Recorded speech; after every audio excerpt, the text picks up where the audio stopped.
Dan hisab itu bermacam-macam, disebutkan oleh para ulama. Yang pertama ada hisaban yasiro, ada hisab yang mudah, yang senantiasa kita minta kepada Allah Subhanahu Wa Taala, Allahumma hasibni hisaban yasiro. Ya Allah, hisablah saya dengan hisab yang mudah. Bagaimana hisab yang mudah itu dijelaskan oleh Nabi Shallallahu Alaihi Wasallam. Ketika seorang hamba dipanggil oleh Allah Subhanahu Wa Taala, ya berduaan saja dengan Allah Subhanahu Wa Taala, laisa fihi turjuman, tidak ada penerjemah antara dia dengan Allah Subhanahu Wa Taala.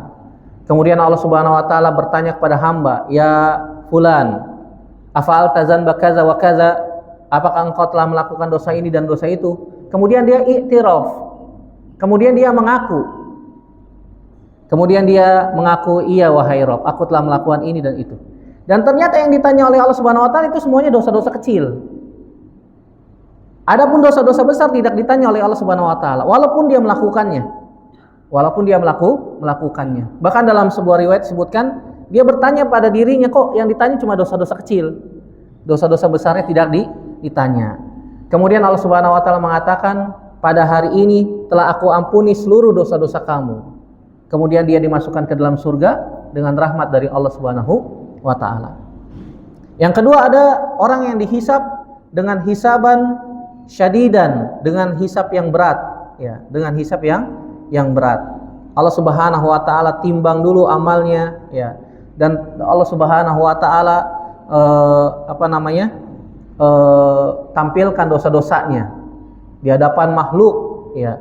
Kemudian setelah ditampilkan, dia diazab oleh Allah Subhanahu Wa Taala. Dan ternyata setelah ditimbang, amal buruknya lebih berat.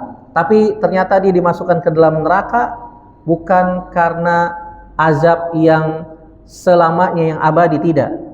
Bukan sebagai azab yang abadi, tapi sebagai tathir, sebagai pembersih dosa.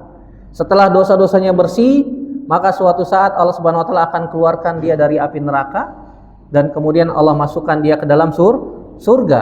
Kalau sudah masuk ke dalam surga, khalidan mukhalladan fiha abada. Kalau sudah masuk surga, maka dia akan kekal selama-lamanya. Dengan syarat apa? Punya iman. Iman. Allah Subhanahu Wa Taala tidak akan zalim terhadap hambanya. Yang ketiga ada yang disebut dengan su'ul hisab. Ini untuk orang-orang kafir. Untuk orang-orang kafir yang mati tidak membawa iman sedikit pun juga. Begitu juga untuk orang-orang munafik i'tiqad, yang mereka menampilkan keislaman tapi ternyata di dalam hatinya apa? Terdapat kebencian, bahkan memerangi kaum muslimin. Maka mereka yang disebutkan oleh Allah Subhanahu Wa Taala fid darkil asfali minan nar. Mereka tempatnya